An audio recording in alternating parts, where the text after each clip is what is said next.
If you have a smart speaker, you have access to the entire world of NPR and St. Louis Public Radio. All the latest news and all the captivating stories. Activate our voices with yours by telling your smart speaker to play St. Louis Public Radio. From St. Louis Public Radio. This is the Politically Speaking Hour on St. Louis on the Air. I'm Jason Rosenbaum. Later in the hour, we'll discuss how the St. Louis Board of Police Commissioners' push for higher commander pay is showcasing long-standing tensions between the city's police officers and firefighters. But first, as recovery from last year's deadly tornado slowly proceeds throughout St. Louis, federal and local policymakers are trying to obtain funds from a program designed to help communities recover from significant disasters. The Community Development Block Grant Disaster Relief Program has been used for years as a long-term recovery tool. Given that the May 16th tornado devastated thousands of homes in St. Louis, Mayor Kara Spencer told me earlier this week she's working to obtain Community Development Block Grant Disaster Relief funds. We are confident in working with our delegation that there will be considerable Community Development Block Grant Disaster Relief funds to the City of St. Louis. When that happens is not something I can predict, but it's something that we are consistently working with the delegation to move that ball forward. So you might be asking, why hasn't this money gotten to the city a year after the tornado? Well, that's because it's up to Congress to allocate money for the program. Something that Missouri Senator Josh Hawley noted has not happened since December 2024. So the bottom line is that it does require action by Congress. You can't just apply for it. It's not done as part of the normal appropriations process. Congress has to take special action to do it.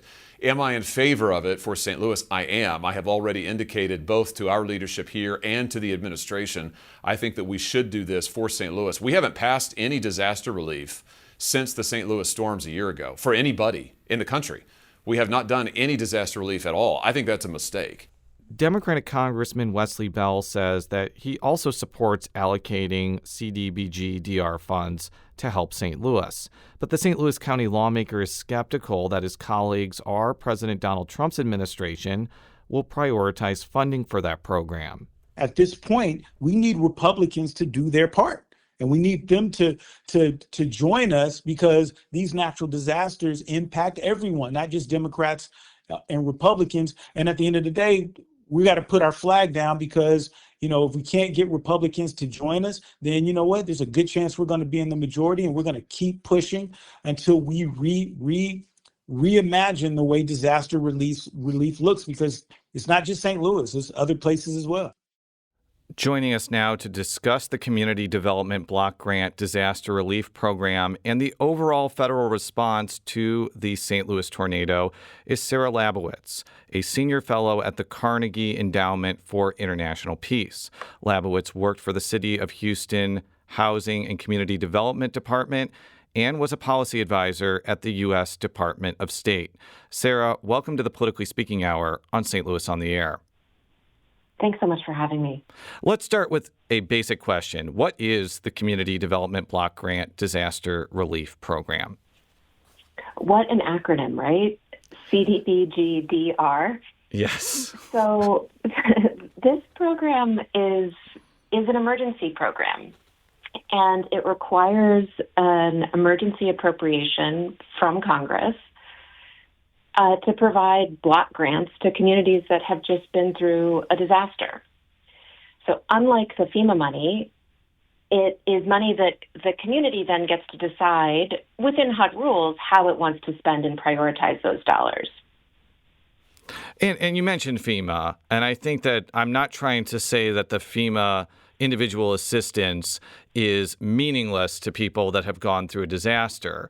But can you talk a little bit about how limited it is compared to what can be done with Community Development Block Grant Disaster Relief programs? Yeah, so the FEMA money is an important part of recovery, and it's often what comes first. One of the downsides of CDBG is that it takes a long time to get to communities. But one of the good things about that pot of money is that it's designated usually for people who have low and moderate incomes. And it can provide more help to people who need more help to recover, whose insurance didn't cover their recovery or who didn't have the private resources to recover. And it can also work at the community scale in addition to at the homeowner scale or at the small rental scale. So there's a lot of different ways that communities can use the CDBG-DR dollars. As I mentioned in the introduction, you spent part of your professional life at the Houston Housing and Development Department, and Houston benefited from roughly $10 billion in CDBG-DR funds that came to Texas after a 2017 hurricane. What did the city end up doing with that money? Well, I will say I wish that Houston had gotten $10 billion. The state of Texas got $10 billion, which is one of the biggest CDBG-DR grants ever. And the tornado in St. Louis is at a smaller scale. But what we were able to do with that money, working with the state, for example, low-cost rentals were a huge issue for us after Harvey. And so we built with about $1 billion. We stacked that money with other kinds of money and built 4,000 units of long-term affordable rental housing. So that was something that was really important to our community. We also did programs for homelessness, for low-income homeowners, single-family home repair. So there's a kind of menu of programs that communities can choose from with those CDBG-DR dollars. How long does the planning process that communities have to go through in deciding where this money is going to go and what projects they're going to go? Like, how long does that take? Because I could see that if it's a really large recovery program, that could take years after the disaster actually happened. And people may not have years if they are without a home or without access to rental property, for instance. What is sort of the timeline that is usual when these grants become available to communities? Oh, it's just one of the most painful parts of recovery that it takes so long to get the CDBG dollars moving.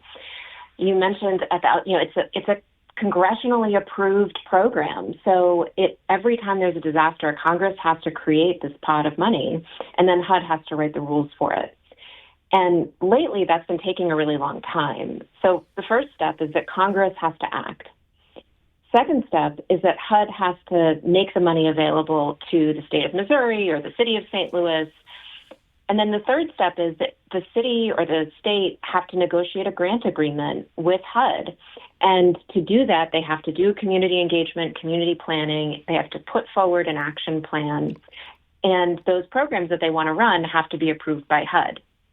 So you guys are a year out and you haven't gotten a congressional appropriation. And then those additional steps can take months and sometimes more than a year. I actually asked Mayor Kara Spencer what she would like to do with CDBG-DR funds if they are granted through congressional appropriation to Missouri. Here is what she had to say in full. With the funding that we have from the RAM settlement package, we are going to be able to expand some of the work that we're doing right now on both, on everything from sidewalk repair and things of that nature to home repair for private homes.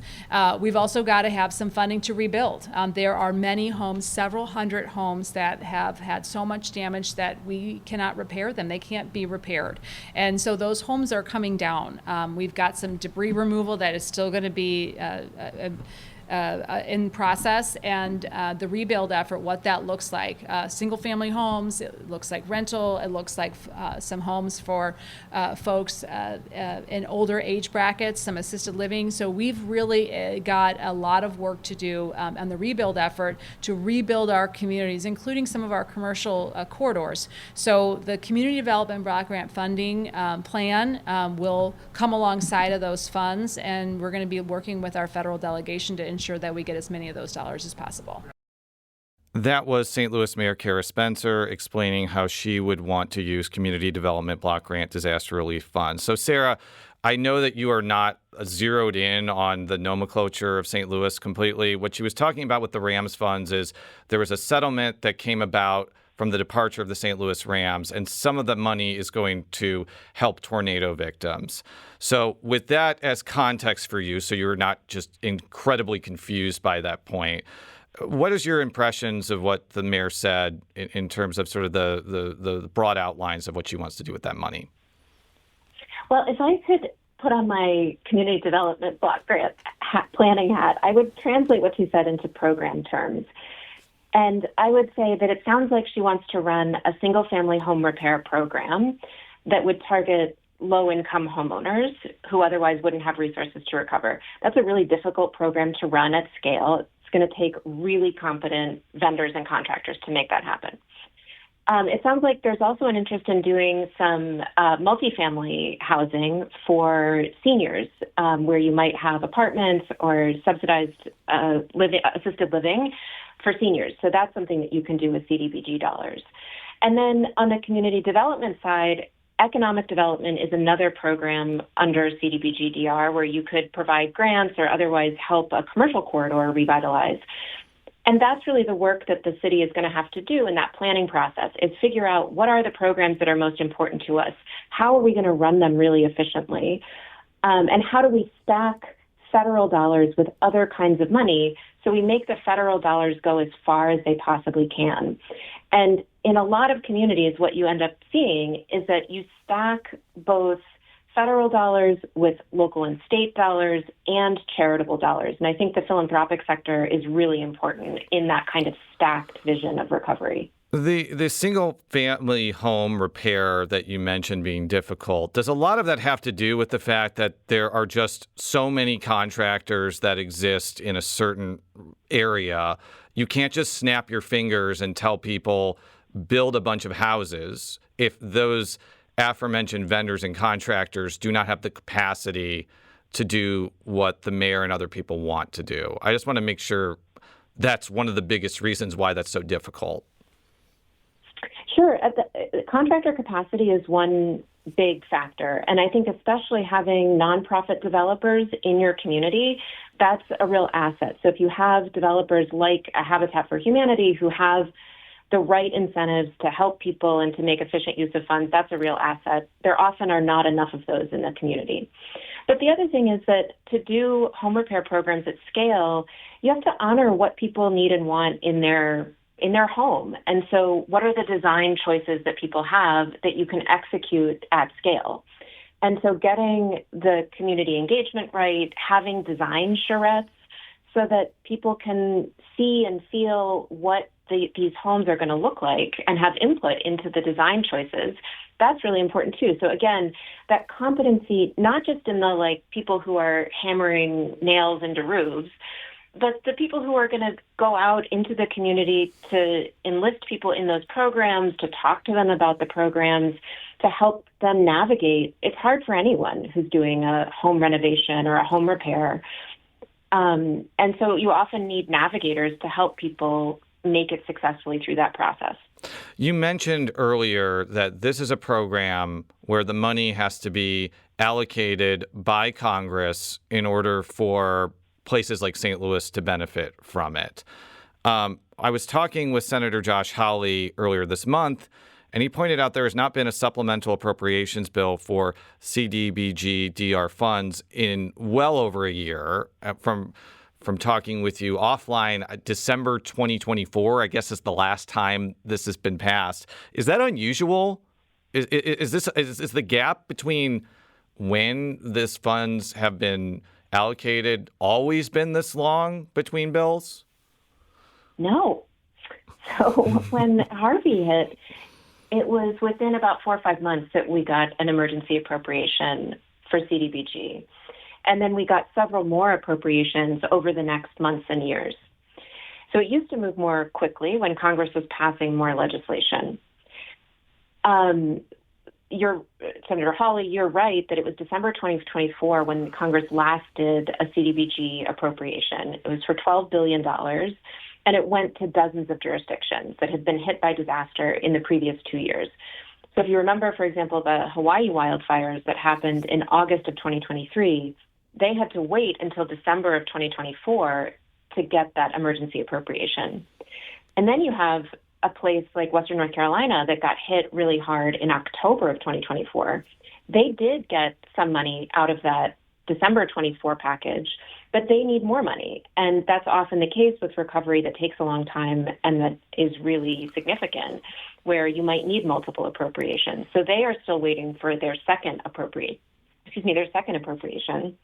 And I would say that, you all in St. Louis are in the same boat with the folks in LA who had a wildfire, the folks here in Texas who had that bad flooding last summer. So you're not alone. And there are a lot of jurisdictions that would benefit from a CDBG-DR appropriation. When I asked the mayor about the need or desire for the city for this program, she said that she would like to get about between $1 billion and $1.5 billion. Is that an ask that is unreasonable, or is that pretty much in line with what a lot of jurisdictions ask for? The numbers vary pretty significantly, but that, when you look at other tornadoes, I haven't looked at the Joplin numbers in the last few days, but I think they got about, I don't want to misspeak, but it's not unusual for a jurisdiction to get hundreds of millions of dollars, $1 billion. One of the big questions for St. Louis is going to be whether that money is granted to the state of Missouri, and then the state of Missouri administers the programs in St. Louis, or is HUD going to allocate and grant the money directly to the city of St. Louis for the city to control? Or option 3, is HUD going to grant the money to Missouri, and then will Missouri do a sub-grant to St. Louis? So those are some really important questions that I would expect city leaders are wrestling with, that they're engaged in conversation with the folks at the state about what that's going to look like.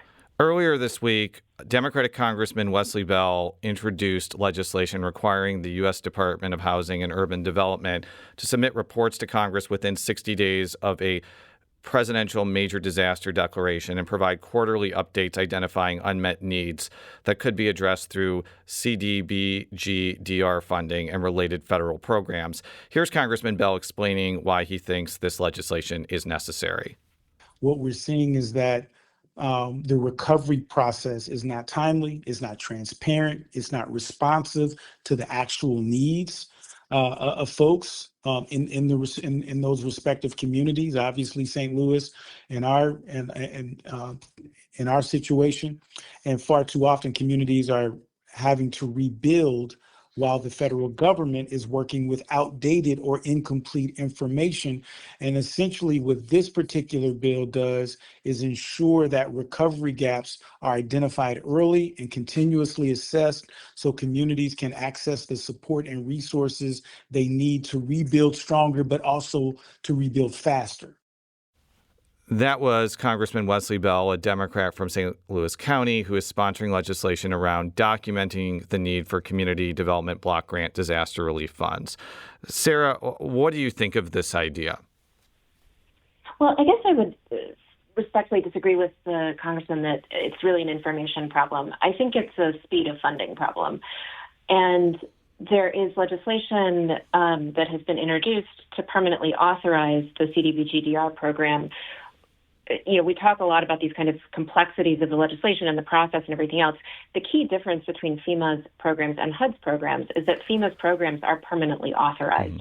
And you can imagine it as a bucket of funding that always exists at FEMA, and Congress replenishes it when it gets low. When you think about HUD, there's no bucket that Congress can fill. So every time they have to recreate the bucket at HUD, and then the money that goes into that bucket is exclusively for the disasters in the appropriation. So just yesterday, there was a House Financial Services hearing. My understanding is that all of the witnesses at that hearing were in favor of permanent authorization of CDBG-DR. I think that this is less of an ongoing information feed problem. FEMA does a pretty good job of ongoing data updates. It's really about the appropriations process that underpins the flow of money. What has been the reason why this program hasn't been permanently authorized, if people now are saying it should be? I am not an expert on how Congress does or doesn't work, but this has been an issue for a long time. I just don't think that it's had the political will in the past. I think what we are seeing now is that disasters are so much more frequent, so much more intense, more costly, that there's a bigger constituency of people and communities who are affected by disasters. So I don't know, the political calculus may change. We're talking about the Community Development Block Grant Disaster Relief Program with Sarah Labowitz of the Carnegie Endowment for International Peace. CDBG-DR is designed to help communities recover from significant disasters. I want to zoom out a little bit because Sarah, you were in St. Louis relatively recently to assess the damage from last year's tornado. What are your impressions given that the disaster happened over a year ago? Yeah, I was really moved to be in St. Louis a few weeks ago before the anniversary. And, I went out to Larry's Corner on the north side, and it was really just, on the one hand, it was so moving to see people in their own community, neighbor to neighbor, just feeding each other, caring for each other. The folks at 314 Oasis coming out multiple times a week, really bringing this kind of wellness and whole person recovery perspective. And I sat with myself and thought, this is not the way that it should be 11 and a half months after a disaster. That was what I was expecting to, that was what I would have expected to see maybe a month or two after a disaster, but not 11 and a half months later. And it really feels to me like the recovery has not yet kicked off in a really significant way that people can feel. I contrast that. I live in Texas, in Houston, and the Kirk County floods that affected so many campers here in the Hill Country in Texas was July 4th last year. Their recovery is on a much faster trajectory, and they're starting to move people back home, and they've really taken this at a faster pace. So I want for St. Louis what I want for any community recovering from a disaster, which is that people start to really feel it. And that said, I've worked in city government. I know how hard it is after a disaster. There's a million things you want to happen, and it's always really difficult. And so it's a matter of lining up the people and expertise and resources to be able to be deployed the most efficiently and quickly as you can. FEMA, in particular, has been a punching bag for federal policymakers for years. And that includes it when there's been Democratic presidential administrations and Republican presidential administrations. And Senator Hawley, in particular, has not been impressed with FEMA's response to the tornado, particularly when it comes to individual assistance. Here is him talking with me earlier this month. We need as much individual assistance as possible. This is key. FEMA money helps the state with cleanup. It helps the state with various forms of disaster relief. But there's also money that goes directly to citizens. That's called individual relief. I am all for more individual relief. In fact, I've asked FEMA, and I've raised this with the new secretary, I think we ought to reopen the individual relief for St. Louis from those May tornadoes. Here's what always happens with FEMA. They don't tell people that they're eligible for relief. They don't give them the information. They don't tell them what the deadlines are. This has happened over and over again in the state. After tornadoes, after flooding, it happened again last May. I think we need more individual relief on a larger, longer timetable. That was Missouri Senator Josh Hawley talking with me earlier this month about FEMA's response to last year's tornado in St. Louis. Sarah, in addition to responding to the senator, is reopening individual relief even possible from a legal standpoint, or is that something that FEMA administrators have a lot of latitude on?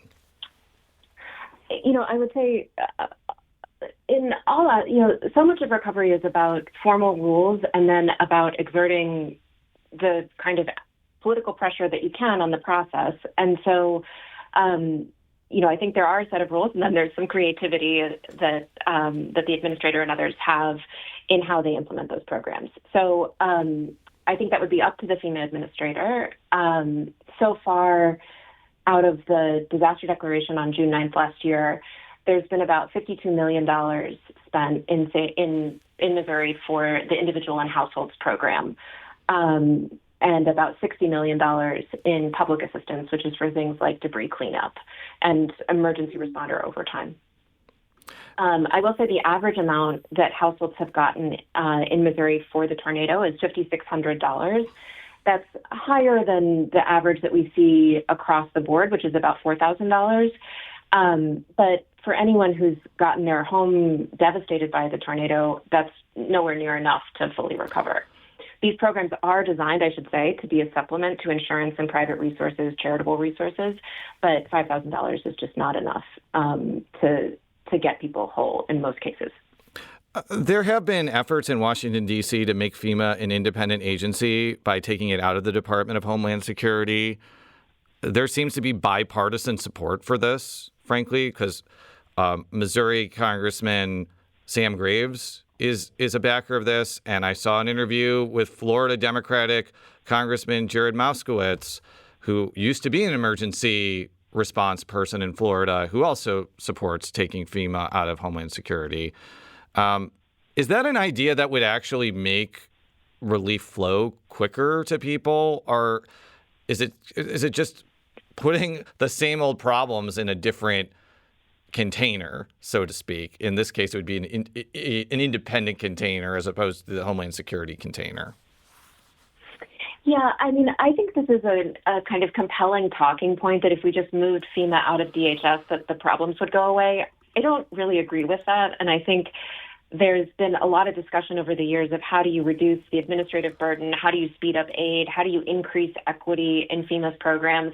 Those problems are not magically waved away by having FEMA be a cabinet-level agency.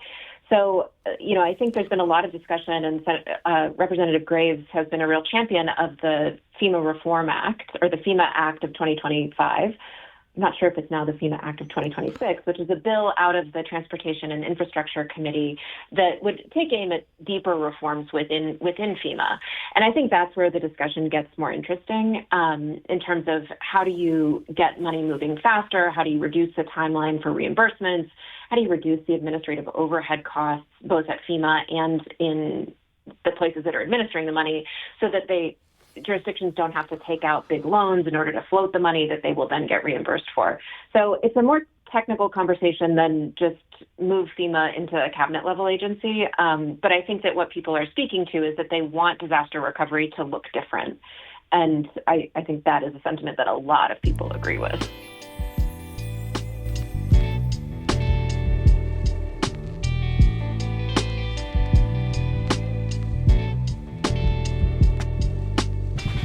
Sarah Labowitz is a senior fellow at the Carnegie Endowment for International Peace. She worked for the City of Houston Housing and Community Development Department and was a policy advisor at the U.S. Department of State. Sarah, thank you so much for joining us today. Thanks so much. When we return, we'll talk with St. Louis Public Radio's Rachel Lippmann about a simmering pay dispute between St. Louis's police and fire departments. This is the Politically Speaking Hour on St. Louis on the Air.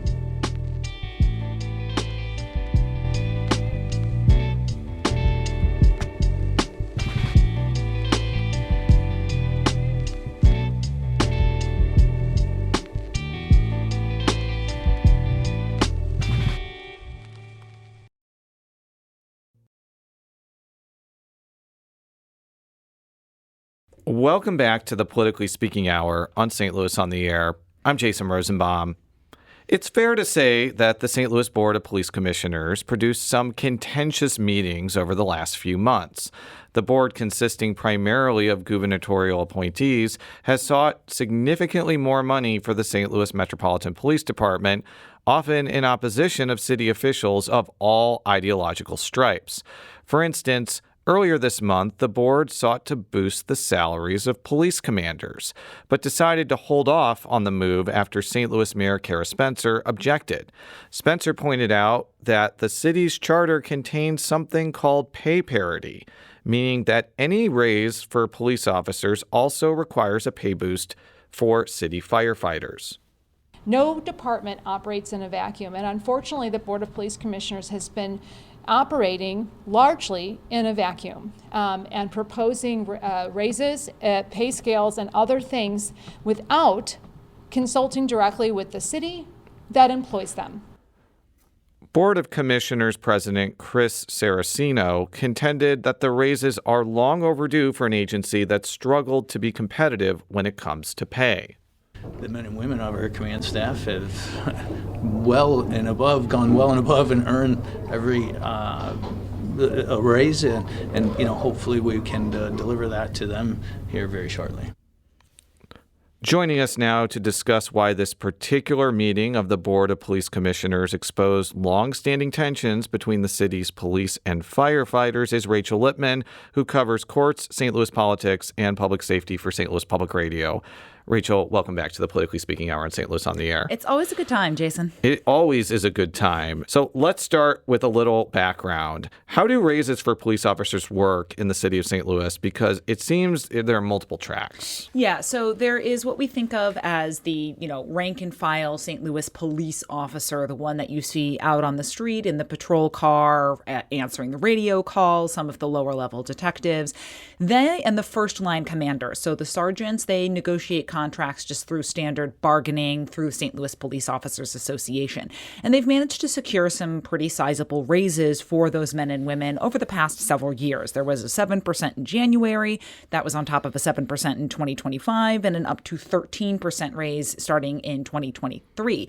But those raises don't apply to what are colloquially known as the white shirts. Those are the lieutenants and above, so the second, third, fourth line commanders.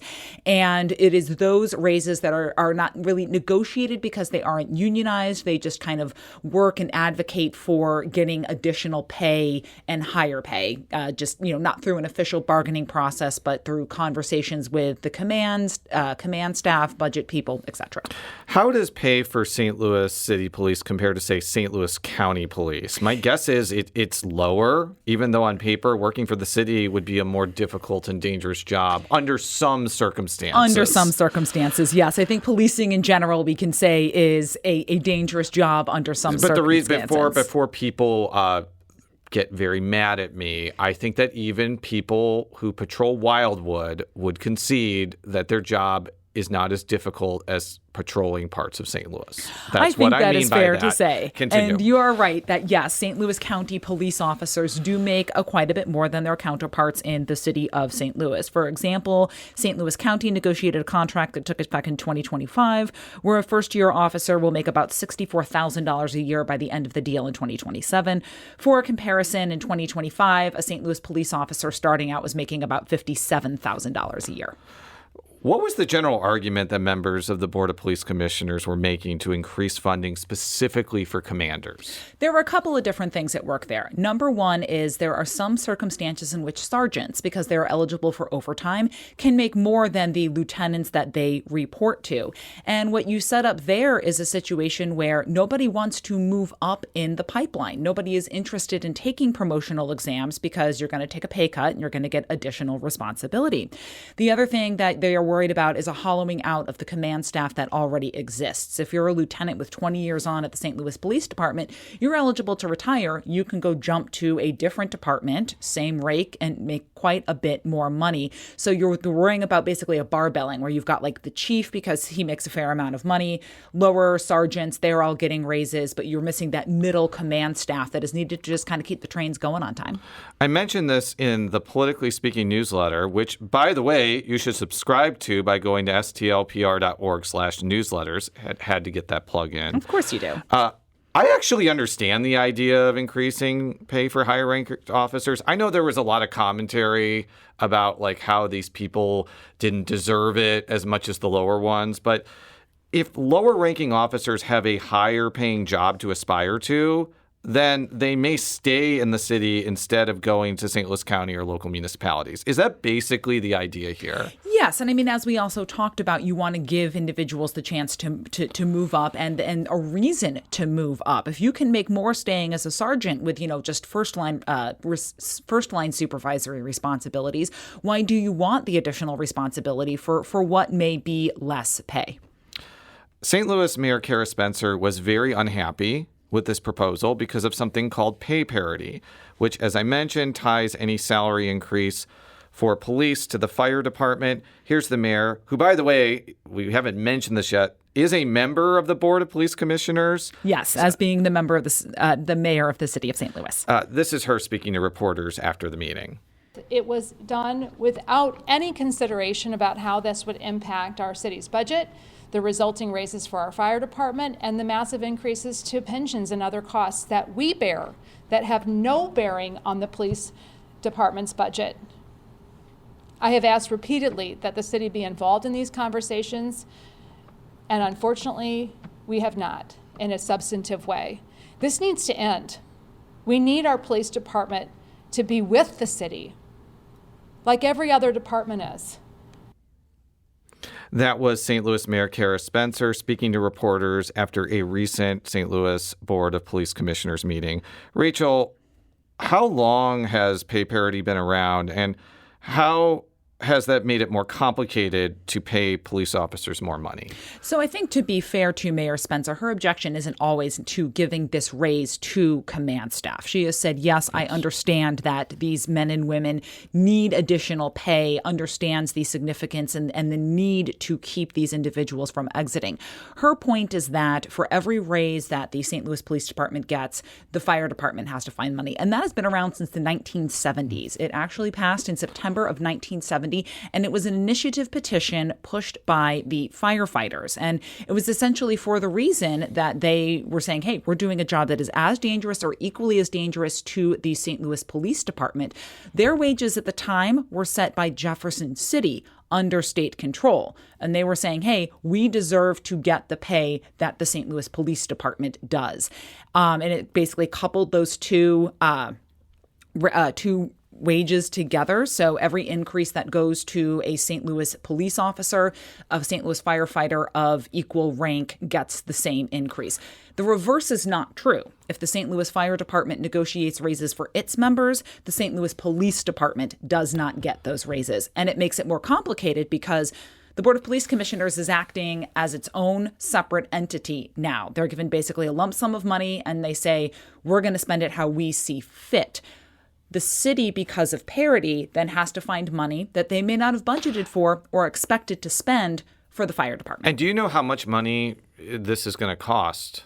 We do have some rough estimates from Budget Director Paul Payne, and he said basically we already budgeted in about the 7% raise for the police department, and that was about $13 million with the raise for police and then the subsequent raise for the firefighters. They think that this new package, because of some of the other expenses that come in there, such as, pensions, et cetera, would be an additional $3 million. While the board did not actually raise pay for commanders at the meeting I mentioned in the introduction, they did end up giving a pay boost to civilian staff. Can you talk about who these people are in the police department and how they support uniformed officers? So civilian employees are essentially anyone who works for the police department that isn't a sworn officer. So it is everyone from the typists who are helping take, non-emergency phone calls. It can be crime analysts, bullet analysts, even the stable attendants who help care for the mounted police. So, think of them as the support staff for the men and women who are out patrolling the streets. How come the pay boost didn't cause pay parity to kick in? Because there are no equivalent employees at the St. Louis Fire Department. They don't have a civilian support staff. We need to take a quick break, but when we return, we'll continue this conversation with St. Louis Public Radio's Rachel Lippmann about the recent St. Louis Board of Police Commissioners meeting. This is the Politically Speaking Hour on St. Louis on the Air.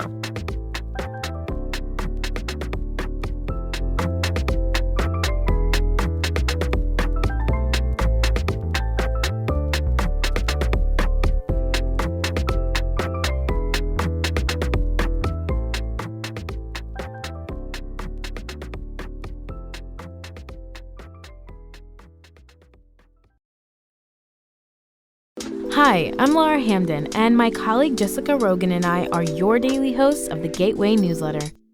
We meet with the editors in the STLPR newsroom every weekday to bring you the top local stories of the day in a quick and easy 6-minute read by 6 a.m.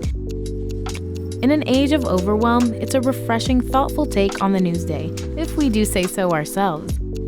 Fine-tune your daily news habit with the Gateway newsletter. Subscribe at stlpr.org/gateway.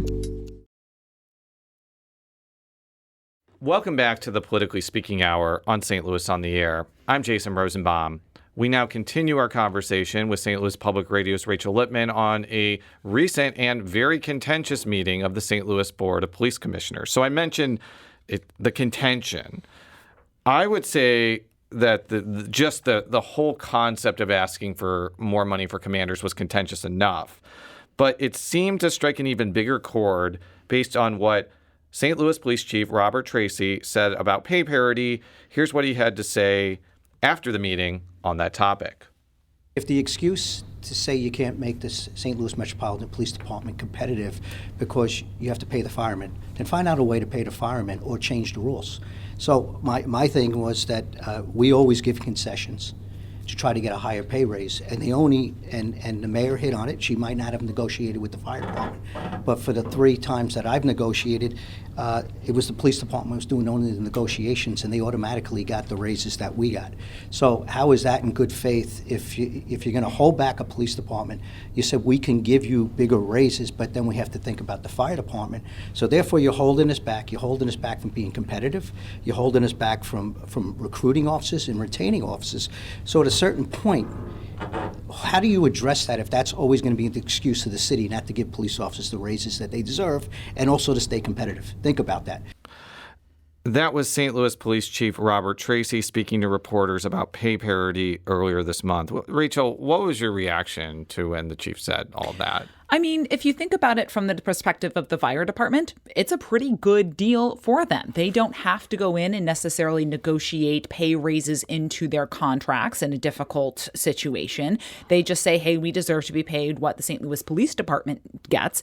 And that does put the onus to make the sacrifices on the St. Louis Police Department. So from that perspective, he is not wrong. It is kind of interesting, though, because I was reading clippings from the 1970 campaign on this at the library earlier this week. And what you didn't hear in that is that there was a lot of talk about how, our job is so dangerous and it's more dangerous than the fire department. And there were arguments back between the police and fire when this was up for debate, where the police department was saying, no, they're not doing the same dangerous job that we are. There's a lot of question of whether or not they should get paid as much. So all of this sounds very, very familiar. Before we get to the reaction to what the chief said, is there any political will whatsoever to decouple pay increases for police from pay increases for firefighters? Not with this administration, no. I mean, the firefighters were one of Mayor Kara Spencer's strongest political supporters, and she can't afford to anger them. What was the reaction from the union that represents the firefighters to Tracy's comments before and during the meeting? So it was pretty scathing, actually. Basically, Dan Clark, who is the president of Local 73, St. Louis Firefighters Union, basically said that this is not, bad business. This is a budget argument. It's not a policy argument, that it's getting targeted because it increases the cost of every raise for the police department. And basically said the issue we have is trying to undermine a voter-approved protection that has served the city for more than a century. We do a very, very dangerous job, and it's the standard that the city set for itself, was the argument. And how did the St. Louis Police Officers Association respond to the statement from the firefighters? And I already know the answer to this question, but I want you to actually read it, not me. So in a letter that was posted online, the president of the St. Louis Police Officers Association said to his counterpart with the fires, we think that you need to apologize for this statement because you're inserting yourself into an argument with people that you say you have no quarrel with, and they're just trying to fight for what is best for their department. Should we be concerned that the police and fire department aren't getting along here? Or is this just the leaders basically attacking each other? I think it's like kind of any dispute that you have, political dispute that you have. These are leaders advocating for the interests of the unions they represent. Could it make Guns and Hoses a little bit more interesting this year at Thanksgiving? I don't know. Are they going to not pull their punches as much? I don't know. But I think you are seeing public advocacy for the men and women that these two individuals represent. Maybe they will have another event where they do MMA fighting and could actually kick people in the face. They do have MMA bouts at Guns N' Hoses now. Well, maybe there will be more after this. The Board of Police Commissioners brought this pay increase forward as they were trying to obtain around $67 million more in funding, which, by the way, got rejected in court, I believe, twice, but first by the Court of Appeals and then by the Supreme Court. Yes. How do you think that this commander pay dispute kind of links with the broader push to try and get more money for the police department? Well, what we have to think about and remember is that the police department is getting a lump sum of money now. They're being told, we believe that this is the percentage of general revenue. We believe that this is how general revenue is defined. And then they are able to spend it how they want to spend it. The police board controls the spending of it. So in their view, they have found the money for their raises in the budget that they have. It's a separate but parallel argument. They are trying to, of course, get as much money for the police department as they can. That was the effort for the $67 million. Their point here is we have found the money to pay for it for the police department. It is not our responsibility to pay for it for the fire department. And going back to the $67 million, what does the Board of Police Commissioners plan to do now that it's pretty clear that you cannot use budgetary reserves or the Rams funding? Well, we're not 100% certain about that. While things have been rejected on technical grounds because of the way that the Board of Police Commissioners pursued this case, the state and the police board do have ways to revive it, to actually get the Supreme Court or the Court of Appeals to rule on the merits, which would be the question of how you define general revenue. So I mentioned that the Board of Police Commissioners paused the pay increase for commanders. They didn't reject it. Correct. So where are we on that process, and when do you think they'll be actually considering whether to pass this or not? The board's next meeting is set for June 17th, and the date to which they sort of tabled or paused this motion was the next meeting. So it'll likely come up and likely will pass at the June 17th meeting. And then it goes over to the hands of the city's Board of Estimate and Apportionment and the Board of Aldermen to attempt to figure out where to find the firefighters' portion of funding in the budget for 2027, which they have to have on the mayor's desk by June 30th. Is there any sense of what they're actually going to cut at this point, or is that something they're just going to have to scramble to do? I think they're just going to have to scramble and find, are there vacancies that we can cut and direct the money to the fire department, longstanding vacancies. That's probably going to be where it comes from, is longstanding vacancies. The mayor does not want to touch RAM settlement or reserve funds to do this because it would be an ongoing expense. That is a possibility if they need to. So I also mentioned that all of these meetings have been really contentious, usually between the gubernatorial appointees and Spencer. Is there any sense that they're doing anything that the city leadership actually agrees with? And by they, I mean the Board of Police Commissioners. I think the objection to most of the decisions that the Board of Police Commissioners has made, especially when it comes to the financial aspect of it, is the board not considering the financial impact on the city and the mayor's office saying we want to be brought into these conversations sooner so that we can look and move our money around in our books. It is a lot harder for the city to move money around in its books than it is for the Board of Police Commissioners to move money around in its books, just from a financial and a procedural standpoint. So the objection isn't always on policy. It is more to Spencer saying, I believe that my administration is being left out of these conversations. I am the mayor of the entire city of St. Louis, and I have to advocate for the entire city of St. Louis and all of its departments, not just the St. Louis Police Department. Well, we'll be looking out for those cases, and we will be seeing if my feeling that it's pretty clear that it's over is right or wrong. Rachel, nothing is over until it's over, Jason. You've been around for long enough to know that. I know. Rachel Lippmann covers all things city government and city politics for St. Louis Public Radio. Thank you for joining us today. Always fun, Jason.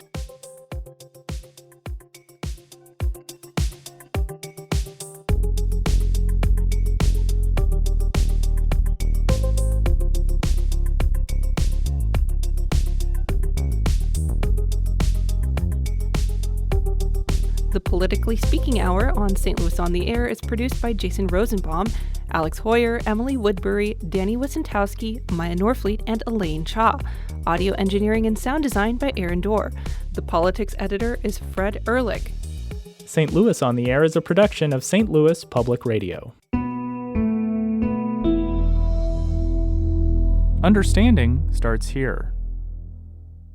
Do you find yourself regularly listening to episodes of St. Louis on the Air? Suggest us to a friend you think might enjoy our conversations. And leave us a review and rating on Apple Podcasts on the App Store. It's the simplest way to help people discover our show. Thanks. St. Louis Public Radio is a member-supported service of the University of Missouri St. Louis.